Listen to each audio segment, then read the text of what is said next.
Hi, sister leaders. Hi, sister leaders. I am so excited. I am Dr. Karen Hills Pruden, and of course, I am the founder of the Sister Leaders community. And I come to you with an awesome sister leader on today. I have none other than Modesta Fogg. Modesta, tell the Sister Leaders community what you do in this space called life. Yes, and I'm so glad to be with you today. So I'm located in Raleigh, North Carolina, and in the daytime business hours, I am the district manager for one of the top 5 financial institutions.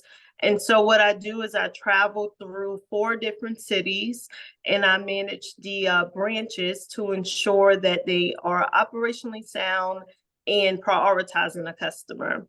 So I spend 40 plus hours really coaching and developing people. And so I've been with the company for 20 years, and I definitely love what I do. And outside of business hours, I am a store owner. I own a store called The Closet Boutique. It is located in Raleigh, North Carolina, in Triangle Mall. And my store is made up of 13 Black-owned businesses. And so bringing in other businesses to make sure that we can collaborate, but also help mentor them in how to be successful in their boutique business. And as we know, it is a billion-dollar industry, but also can be very competitive. And so to separate myself from the other stores, we focus on fashion pieces, unique pieces, and we only get one size for each style so that once it's gone, we do not restock. And make sure that our customers know when they purchase from us, they don't have the risk of someone else having the same outfit on, more than likely. And by doing so, we're able to add new inventory every week. So it's also helping not just myself, but the other businesses see how you can move your inventory faster. So I've been a boutique owner for 9 years, but I've been in the store, the local mall, for 4 years, which means we survived the pandemic. And so that's also something I like to share and celebrate because of the financial impact that the pandemic had. A lot of people weren't able to shop. So that was a success. Other than that, I am a mom. I have a 22-year-old son. I had him at 16. So one of my highlights that I like to share is that all things are definitely possible because I was able to finish not just high school, but I have 3 college degrees. I'm also a grandmother. I have 3 grandchildren, 2 boys, Amari and Zay, and a granddaughter, Leilani, and their ages are 4, 3, and 2. So very busy grandmother when I have time on the weekend. Other than that, I am a widow. My husband passed away in April of 2021. He was a victim of gun violence, and definitely a traumatic experience, given that I was present, and just the impact of leaving your home with your spouse and returning back without your spouse, and then being able to still manage our businesses, because we also own a transportation company that was doing very well. We had 4 drivers on the road, and I had to plan a funeral and manage the business. So I've definitely had a trying 2.5 years, but before I stop sharing, I will say in 2024, just coming into the year with a fresh perspective and just ready to, overcome and continue success and learn new opportunities too. Now you have said a mouthful there, and so I want to kind of segment, some of the things you say, but what I heard you say is that you are like a whole lot of other women in that you have been through some stuff, overcome some stuff, still pressing through some stuff, and you wear a lot of hats.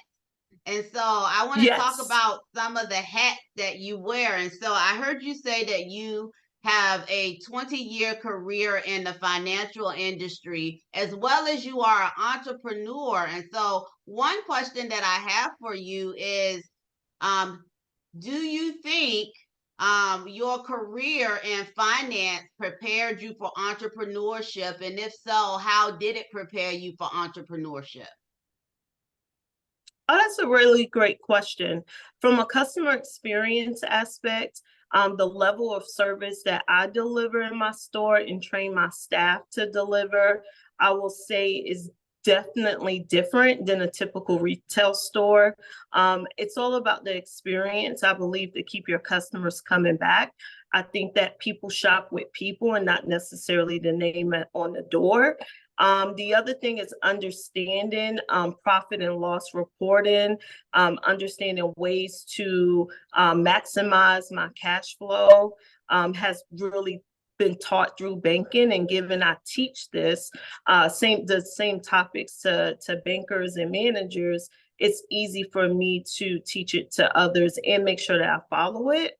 And I would say just from a networking aspect too, being in banking and being out in the community to represent the company, it created a level of comfortability to talk and share. So when my customers are in my store, I try to build as much rapport with them, so to it positively impact the experience. Even if they don't buy, they will still enjoy the atmosphere. And I think energy is important to keep the customers coming back.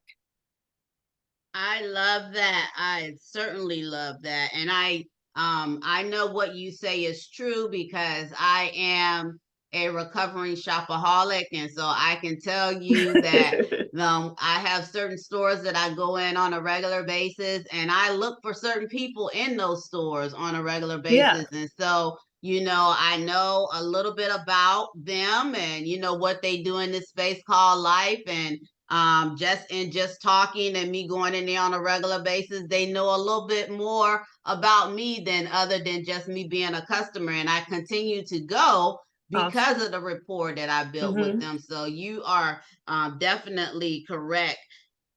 In terms of your store, I hear you say that you have a boutique set up where you have multiple other Black businesses in your mall location, which I believe you said you've been there for about 4 years. And so my question for you is, why that setup? Why not just have a storefront on your own? What made you decide to pull in others and assist others, and be in this community collective format?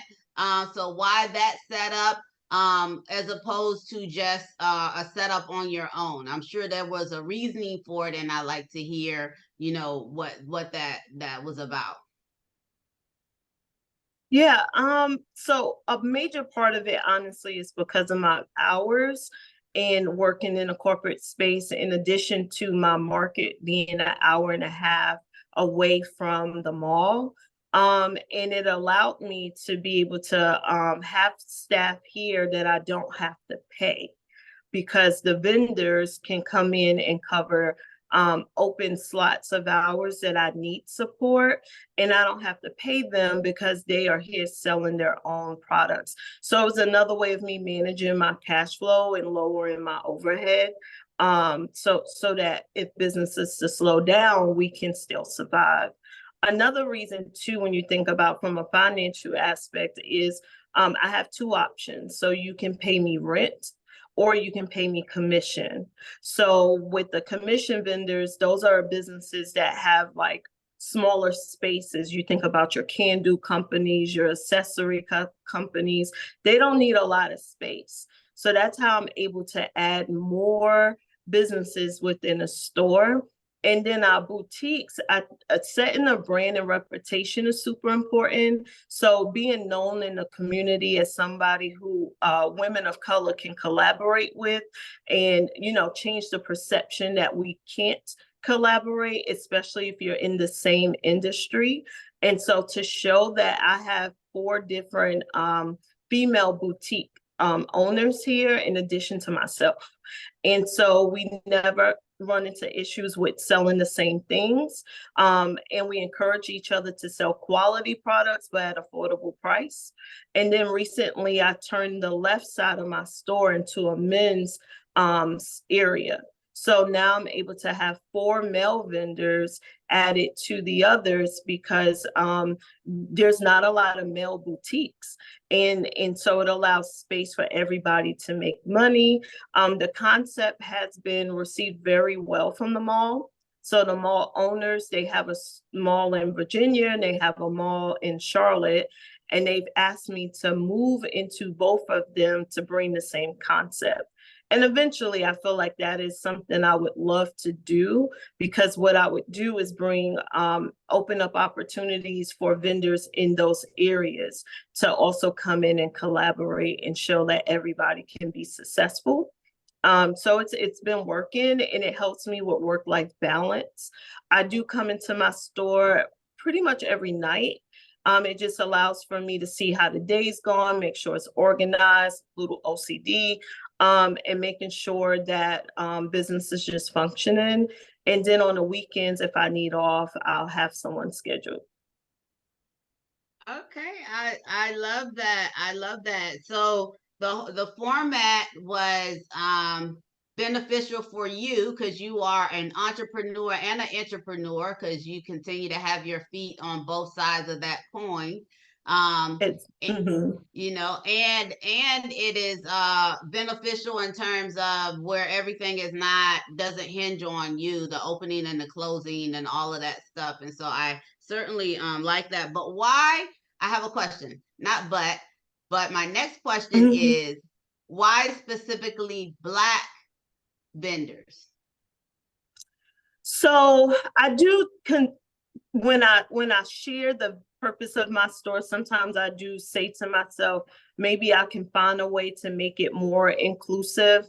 But right now I've stuck to this concept because there's an opportunity for business owners, especially women at that. We're just on the rise. There are more women-owned businesses that are coming out. And sometimes they're not as successful in their first year. So just really focusing on ways that I can help them showcase that there is possibility to be successful. And maybe if you tweak a few things, then this is how, that success can look. And it didn't originally start with 13 vendors. But once I saw the success other companies were having in my store, then I wanted to expand it to more. Also, just I think thinking back to my childhood and growing up and how resources and community support really helped me through overcoming homelessness and being a teen parent. I feel like it's just a way of giving back to my people, to people who Black and brown people that look like me. It's important. And I don't know that other races will give us that opportunity to make money in their establishment, but not charge a significant amount. I do see, and sorry if I go off, but this concept has just recently hit in New York City, and particularly in Soho, and it costs $1,500 a month just to sell in their store. What if you don't make $1,500? Then you're taking a loss. And where I'm at, I just charge a couple $100s. So just knowing that I'm in the right space and headed in the right direction will give an opportunity, but not taking advantage of people. It feels good, and it feels like it's the right thing to keep doing. Awesome. I love it. I love it. So I want to dig a little deeper into your business. So your business is clothing, correct? Did I hear you say that correct? Yes, Okay. that is so correct. so I want to, so is that because you have a liking or a love for fashion, or tell us why clothing? Why clothing is your choice of retail? That is a really good question. I am into fashion, but I'm more so into helping others with fashion ideas, encouraging women to step out of their comfort zone. For an example, Black is a color that a lot of women tend to go to first, especially myself. And so how do you tap out of that and try on different colors, try on different styles, and really help boost our self-esteem too, if have an opportunity in that space. And it just feels good. It gives really like that empowerment to, you look good in that and you should wear it. And or encouraging women to just different seasons to change your wardrobe. So I started with just clothes. But I'll tell you right now, I'm stuck on shoes. I do still sell clothes, but my heels, and not to brag, but I do have the best shoe collection in the entire mall. That is where I make my money. I've learned how to find shoes that are not local. You can only get them online, and I sell them, and I'm able to, mark them up 3 to 4 times the price. And I can sell one shoe and everything, even that one shoe is profit, but every other shoe after that in that bundle is all profit for me. My shoes sell out every weekend, depending on certain styles. So every Wednesday, I have to have a new inventory come in. You done piqued my interest, girl. You done piqued my interest. You done stepped in my lane. I love shoes. I love shoes. I tell you I love shoes. So I might have to make a road trip, hit the road, come up there to see what you got. I love that. So I want to spend the second half of the podcast. We've talked about you as an entrepreneur, and we tapped in just a little bit about you as an entrepreneur working in finance. But I want to talk about Modesta the woman, Modesta the mother, and some of the challenges that you've overcome. And so you mentioned that that you overcame homelessness. And so tell us a little bit about that part in your life and how you were able to overcome it, as however way you want to share it. But I think it's important for people to know that you can come through situations such as what you've come through. So share it however way you want to share it. Sure. So at 16, I gave birth to my son. I was 16. So I was just a few months away from being 17. But my mom and I had an altercation. And just I'll pause there and share. I wasn't raised by my mother. She struggled with drugs and alcohol throughout my child life. We had a relationship, but because of her circumstances, I was raised by another family member. And so as I got into my teens, I moved in with her, living in New York City. And we got into an altercation, and I had to get out. And so I had already met this really nice guy, and he was older. That's a whole different story with older men being abusive. But I will share that his mother just, I guess, felt really bad. I was 16, I had a baby, and she said, "Hey, just come in here. We'll figure it out." And I did. I stayed with them to finish high school. I actually lived there for a little over a year. I was able to get through high school. And then I applied for Raleigh housing in North Carolina. And so the reason why I did that was because I had a lot of first cousins and some aunts and uncles living here. And I also wanted to go to college in Raleigh because a lot of my family members attended Shaw University. And living in New York City, I didn't know anything about a HBCU and things of that nature. So it sounds so exciting.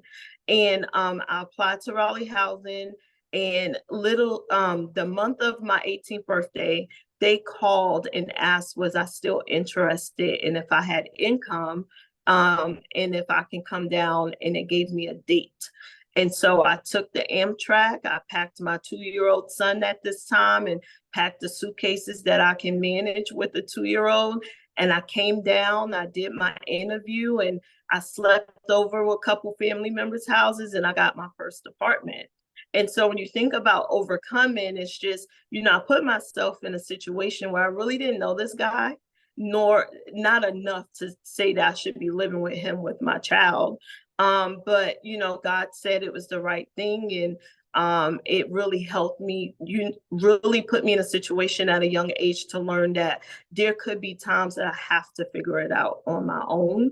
And when I got here, I had that already installed in me at 18. So moving into my first apartment, I had no furniture, I had no car. But I went to social services because I've always heard that if you need something, go there. I took the bus, and luckily I got a really nice lady. She walked me through everything I needed to do, from childcare vouchers to how to get furniture. She gave me vouchers for a furniture location, that these are donated furniture pieces that people have donated. And I probably had the ugliest pink couch that you could find. I think it was polka dot. And so I didn't care. When I say those vouchers covered my entire apartment, first apartment, I was just so excited. And so I was able to work my way through. And at the time I had income. My father was also killed when I was younger. And because I managed to stay in school, I had death benefits that came to me up until I turned 21, because that's the cutoff. And so by receiving those benefits, I could afford to move into this townhouse. And then I got a part-time job working at the Gap. So that was my first retail experience. And I just made it work from there. I love that. And so you in between somewhere, or maybe after that, you went on to college and you got 3 degrees. So tell us about what you decided to major in and why, and what type of degrees. I know you went to Shaw, right? Yes. Okay. So, So tell so us about that point in your life. yeah, so just so happened my first apartment was facing Shaw University. So just another, sign from God. My son's daycare voucher went to a daycare that was 2 blocks away from Shaw University. And so everything was super convenient. So I just went onto the campus, and again, got a really nice person to walk me through how to enroll, how do you apply for financial aid. And I just sat down and went through all the courses that I can study, and I chose psychology. So I have a bachelor's in psychology. From there, I went on to get my master's in psychology. And from there, I actually did a year of my doctorates. I didn't realize how expensive it was. And at that time, the financial industry was very focused on sales, I will say.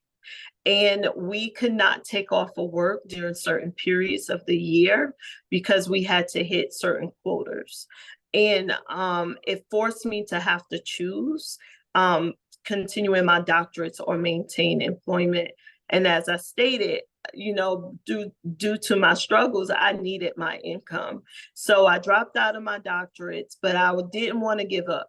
So I said, well, what else can I go to school for that I have a passion for? And so I took a second master's, this time in business management with a concentration on leadership. And so that's what my third degree is in. And I eventually went from being at that time in a role as a personal banker into leadership. And I've been in leadership probably 15, almost 15 years of the 20. My gracious, I hear, every time you talk, I just hear resilience, but I also hear community. I mean, because I hear, which I wonder, um, did community kind of help carve who you are today? Because you mentioned a couple of times that you come across nice people who assisted you, in social services, who help you lay out, this is what you do for this is where you go for that. Nice people that help you and when you were going to school. And then now you are someone where your format and your business is one that is profit high profits is not the number one reason why your business is formatted the way it is. I hear community and helping communities, Yes. helping entrepreneurs.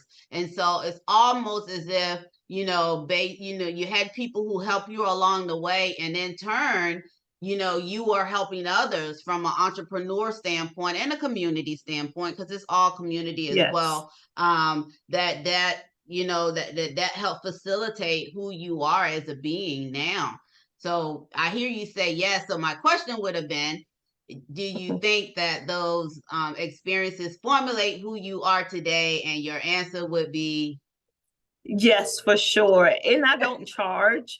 A lot of people say, can you mentor me and I'll pay. And it's something I just can't take money for, giving you a few moments of my time and sharing some resources that ultimately you can really find on your own, but you may just not know how or where to start. And at one point, I remember a few years ago, I spent $3,000 on a mentor. So I loved when you told your story. But I spent $3,000 on a mentor, and I kid you not, everything I learned was something I could have taught myself through social media or through Google if I just sat down. And I've never invested in another mentor since. I do feel that I should, but I don't want to pay a ton of money for someone to teach me something that I can figure out, or maybe someone else can drop a jewel or two, and it be life changing. So it's definitely a passion. So it's funny that you picked up on that, because I do a lot of mentoring, and then I also do a lot of community events where I share financial literacy and or just ways to help entrepreneurs or new businesses get perspective in how to do a startup business. I love that. So are you is it on the horizon? If the answer is no, is it on the horizon? But are you published, or have you written any books or anything like that to kind of solidify the how to for the community? I haven't. So when it comes to teaching financial literacy, I cannot, it, to be ethical, and I it's a conflict of interest. So I can't collect money on the information that I provide while I'm actively employed. And then as far as the startup business, I just would not charge for that, because really you can Google how to start up a business. Now, the one thing that I have considered is doing a book on my story of my life, and just figuring out, where do you start? Do you start in your childhood, having, your mom dealing with drugs and alcohol, and my father was killed, and or do I go into my adult life where you've had a ton of boyfriends and not realizing that they were all unhealthy, like all the way into now where I'm at in my life, realizing that every relationship was unhealthy in different ways. And that I thought that was the norm, right? Or do I talk about overcoming or dealing with grief and depression, and how people in your life can allow you to make really bad decisions while you're in that state of depression, and not, correct your behavior. And so now that I'm like emotionally and mentally in such a different place, I've realized that I have to have the right people around me, or limited people, because they did not tell me, even from being in the financial industry, I was careless with my spending. It made me happy after my husband passed if I can treat people to trips or dinners and just outings, and then it made me happy to be out in a social life. So now it's 7 days in a week, and I'm probably out partying 3 or 4, while still trying to manage a business, and not realizing my business was suffering from the decisions I was making. And so just waking up one day like, hey, something's not adding up. I need to sit down and process what I'm doing. So that can be a whole nother book in itself. So yeah, I have a lot of options. Well, I hear you, and you do have a lot of options, and I will share with you that um all of those can be different books. They all can be Yeah. different books, and you have the opportunity to tell your story, you know, as a chapter, as part of an anthology. I am published over 30 something times. I am either an Oh, author or a awesome. co-author. So one or the other. I have my own books, as well as I have where I have written just a chapter in other people's anthology. And so you can determine how deep you want to tell your story, and if you want to tell it all on your own, or if it's part of an anthology where there's a theme, a common theme in the book, and that you are one of those individuals. But I would encourage you to to to write at least some of your stories, because one of my speaking coach, who is Dr. Cheryl Wood, she always says that our stories are not for us.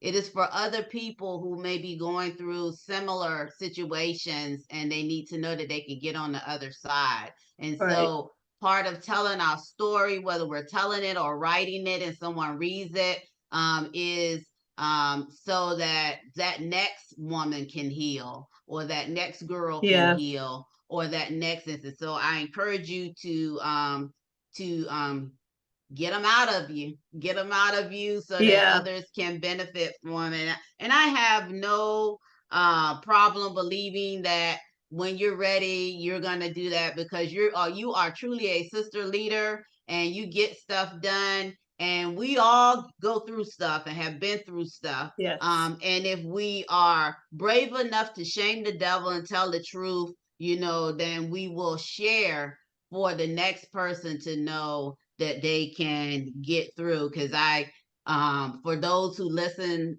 to me on a regular basis, who have followed me throughout my adult life, haven't always been Dr. Karen. So I was a teenage bride at one time, while all my friends were going off to college. I chose matrimony, and so I was hooked on the illegal drug of first love. And as much Uh-huh. as my family members wanted me to stay away from that little boy, as they called him, I couldn't stay away from that little boy.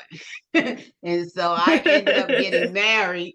I ended up getting married 2 months after graduating from high school. And then the kids came. I had 3 children back to back. By year 5, I was headed for divorce. And by the time I headed for divorce, my children were 3, 2, and 1. And Wow. so talk about recreating your life, and just trying to figure out, what do you do now, not wanting to be a statistic, coming Right. from a very uh, proud but um, lower working class family, where people live paycheck to paycheck. I did not want to be a statistic. And so I was blessed to have a mother-in-law who wanted to ensure that her grandkids had a good life. And so as I put my life back together, went off to college, went all the way up to a doctorate, I had a mother-in-law who helped me with all 3 of those babies. I never paid a Oh, wow. babysitter a day in my life. And so I am the benefit of community. My own family could not afford to do that, because my own family was a paycheck to paycheck family, but my mother-in-law Right. could. And so she provided the stability that my children needed, while I went to work and went to school. And I went to work and went to school Right. for over a decade, juggling both. Sometimes I had 2 jobs and school. And so we all have a Mm-hmm. story, and it is important for us to share that story. And in the proper setting, I share portions of my story, because depending on where you meet me at, you may never Right. know that I was a teenage bride. You may never know that I had 3 kids back to back. You may never know that by the time I was 22, I had 3 kids and had a high school degree, and that was it. So Oh, wow. yes, Right. we all have, we all have things that we overcome. the interesting part is that we keep going, we keep pushing, we keep Yeah. trying, you know, and as we do better and know better, that we are trying to empower others. And so I commend you, Sister Leader, for helping the community and helping others. I commend you for jumping back on the horse when things maybe didn't work out the way that you thought they were going to work out and when they want to work out, because Right. we like everything to happen quick, but life just doesn't happen. We don't It, learn the lessons when they happen no. quick. But Yeah. I Yeah. commend You're you. just going through the motions. Yep. And you listen, and reflection is good. Reflection is healthy, and reflection is good because reflection allows Hmm. us to share the parts of the story that we know someone else can get something from it, you know, Right. because we're out of it now. We're out of it now. So what I want you to do as we wrap up this interview, this has been wonderful, and I can't wait to see what your next act is. If I want you to tell the Sister Leaders community how they can stay in contact with you if they wanted to, where you're located in Raleigh, your store, because I may do a drive up or something like that. Whatever it is that you want to tell them, I will list your bio with the podcast information when we promote it. And but go ahead and share what it is you want to share with the community. Yeah, so social media, I use my platform to make sure that I am providing motivation. And so on Facebook, it's Modesta Williams, and on Instagram, it is Modesta, Modesta, and then NY. And so I use my social media just from a content marketing aspect. You can see a lot about my store, and then you also can learn a lot about me. I don't share too deep into my personal life, but enough for the audience to be intrigued to want to follow me. And I'm just getting into TikTok, so I won't share that one. But my business is on all platforms, and it's Classic Closet Boutique. Classic Closet Boutique. If you put that into any of the social media sites, we will pop up. And the physical store is on Capitol Boulevard in Raleigh, North Carolina. And actually, from Virginia, you would just come straight on 85 and it will literally take you to my store. You take 85 straight down and you'll be here. Awesome. So we thank you so much. And the Sister Leaders community, this has been another awesome interview with an awesome sister leader, Modesta. And make sure that you stay in contact with her. Check out her store. I plan to, but don't you get there before I get there because I'm going right after this. And so stay tuned next week for another episode of the Sister Leaders podcast. And I am Dr. Karen Hills Pruden, and I bid you a great evening. So, hold up.